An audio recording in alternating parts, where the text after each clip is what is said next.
Please welcome to the stage, Michele Carlo!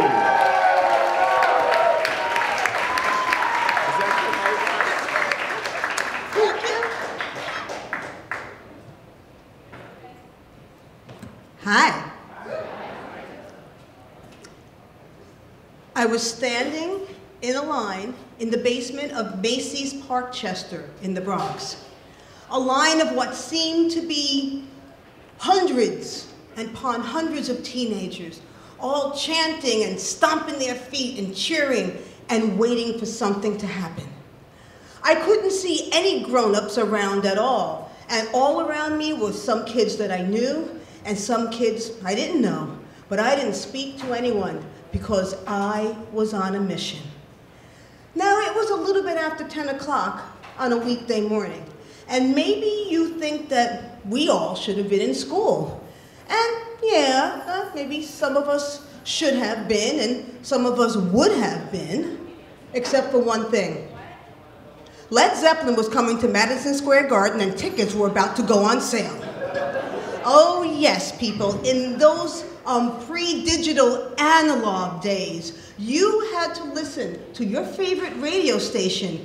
In my case, 95.5 WPLJ, past the J. You had to listen to this radio station day and night to hear the exact day and time when tickets would go on sale at your local Ticketron. And when they announced that day and time, you went to that place and you waited.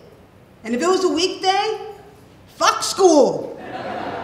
But come on, who in their right mind would go to school when for $6.50 you could see Led Zeppelin, my favorite band in the world, play my favorite song in the world, Kashmir? I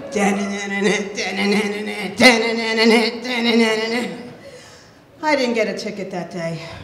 Not because they had sold out, but because the tickets had gone up a whole $1 from the year before. Even nosebleed seats were $7.50, and I just didn't have the money.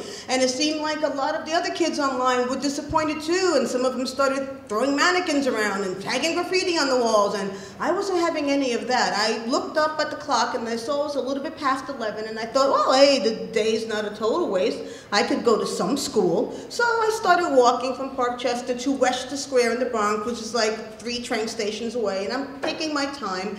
And when I get to Webster Square train station, I hear this screaming and yelling. And then I look up the hill and I see a ring of cop cars around the school. And then I remembered what I had forgotten in my lust for Led Zeppelin. That day was Kill Whitey Day. I know, for most of you, your high school days are a halcyon, carefree time, filled with warm, gauzy memories of homecoming dances and pep rallies and proms. Well, in the Bronx, at the high school I went to, Herbert H. Lehman, we too had events that we look forward to each spring. Kill Whitey Day and Kill Black and Puerto Rican Day. And every year, I got my ass kicked on both, because with my red hair, freckles, and beige skin, no one could ever tell what the hell I was. Now, there have always been gangs in New York City. There were gangs in the 1950s, there are gangs now, but in the mid to late 1970s, New York City, and especially the Bronx, the teenage Bronx, was a borough divided and ruled to the south and west by the Black and Latino gangs, the Mongol Brothers, the Savage Skulls, and the Savage Nomads. And to the east, in the European Catholic white neighborhoods, by the gangs, the Bronx Aliens and the Bronx Ministers. And every high school in the Bronx would have its day when the two factions would go to war. And there was also a Kill Black and Puerto Rican Day. And it had already happened by this time. And I had been unscathed, luckily, but not so much the year before, where 2 Italian guys held me down and stabbed me in my arm because, hey, you know, they knew I was Puerto Rican. And it was a retaliation because they had gotten beaten up by 2 Mongol brothers, and they would not brave enough to go to the Bronx River Projects to extract revenge. So of course, the best thing they could do would pick on 5'2", 106-pound me, right? They actually apologized to me later and told me that they hoped that I knew it wasn't personal. But I still have the scar.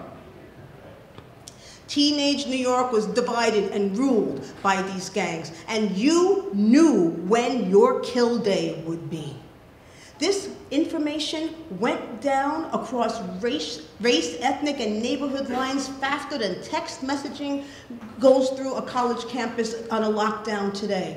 And if you did not show up to school on your kill day, your whole neighborhood would make you a pariah. Because you would be a wussy, you would be a doofus, you would be, you would get beat up by your own friends because you didn't have the heart to risk getting a beat down along with everyone else. So, to school, I had to go. And I kind of like I'm going around the back where the security guards never knew there was a door always propped open, but all the kids knew there was. So I go in, and then I start getting nervous because like, if people are outside, maybe there's somebody inside that's waiting to jump me. So I decide that I need to have a cigarette like right now. So I go into the girls' bathroom, and I go to the last stall, and I assume the smoker's position. Now, those of you who may have smoked cigarettes in high school may know this. You would climb on top of the toilet so your feet wouldn't show if somebody looked down, and you would stand on the toilet like kind of crouched so your head didn't go over the top, and you would take the cigarette and you'd wave it around and you blow smoke down, and you wave it around and you'd blow smoke down, and you'd repeat. And you know, I was so nervous, but then the act of smoking made me even more nervous. Let's put it, the Newport Light just wasn't doing it for me, okay? Hey, like I said, I'm Latin. We did menthol, and then right before I was going to put it out, the door to the bathroom opened, and 4 black girls walked in. I knew they were black because of their names. Now, the Keishas and Tawandas and Danaes of the next generations were either in the uterus or about to be born. But these girls were from a generation where the girls were still named after jewels and desirable attributes. Precious, Crystal, Unity, and Ruby. And these were fierce black pride lionesses. I know that what they caught, they would not release. And I had neglected to do the one thing that would have saved me, which would have been to like put the cigarette out, because this is what happened next. Yo, Ruby, you see that blonde bitch? We knock her tooth out? Shoot. Oh, snap. You smell that? Who in here? And they went down the stalls, one by one, until they found me. And then they dragged me out into the bathroom. Now, was I going to fight them? 1, definitely. 2, maybe. But there were 4 of them. And these girls were tough girls. They were rumored to like have razor blades in their afros and have penny rolls wrapped in their pink, green, and blue bandanas. And there was nothing that I could do because there were 4 of them, and they threw me onto the floor, and they punched me, and they kicked me, and they penny rolled me, and I tried to hide my face because I knew that's what you're supposed to do in a fight, hide your face. And how long did this go on? Too long. And then the bathroom door opened again. And a girl walked in that we all knew. Her name, I remember her name was Nancy Jimenez. And you know, it would have been suicide to tell these girls that they were making a mistake. Because in a previous Kill Black and Puerto Rican Day, or Kill Whitey Day, there was another girl that was actually half Irish and half Puerto Rican. And she tried to front, and she ended up basically being held down and raped with an umbrella. And that was not going to happen to me. So I took the beating and kept my mouth shut. And then one of the girls said to Nancy, "Yo, Nancy, we got ourselves another white girl. You want some?"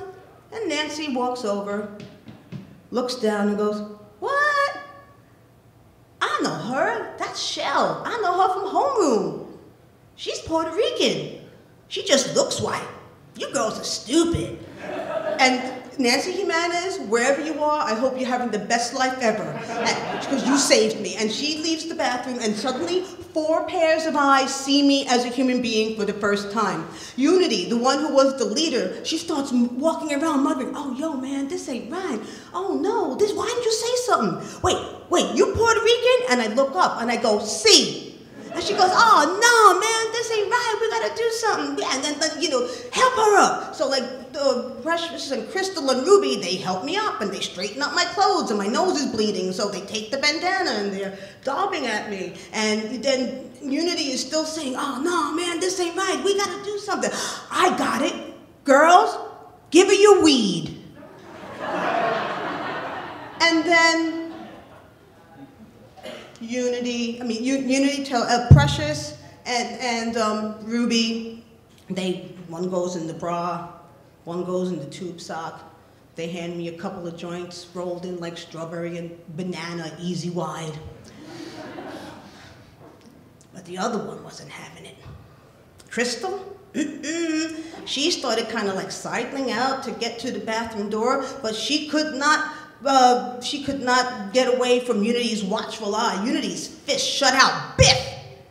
And that girl's afro pick just clattered onto the floor in front of me. And Unity went, I said, give her your weed, bitch, give it up! So Crystal, once again, goes around her bra, then checks her afro, and she hands me a sweat-stained nickel bag. And then Unity says, all right, now we done you a solid, right? Like, you ain't gonna tell, okay? Like, you know, we tried to help you and everything. Oh, man, you should have said something. All right, girls, we gonna go kick some real white ass. And they just go, yeah. And they leave the bathroom, and I'm just like standing there holding a bandana with a bloody nose, and I'm just like, what has happened? And, you know, this was just the way things were back then. So you just accepted it. This was just the way life was, and you had to deal with it. And I was so torn because, like, well, what do I do? Do I try to get some friends and get them to beat them up? Or do I go to class and what do I do? And then I look at what I have in my 2 hands, and I know exactly what to do.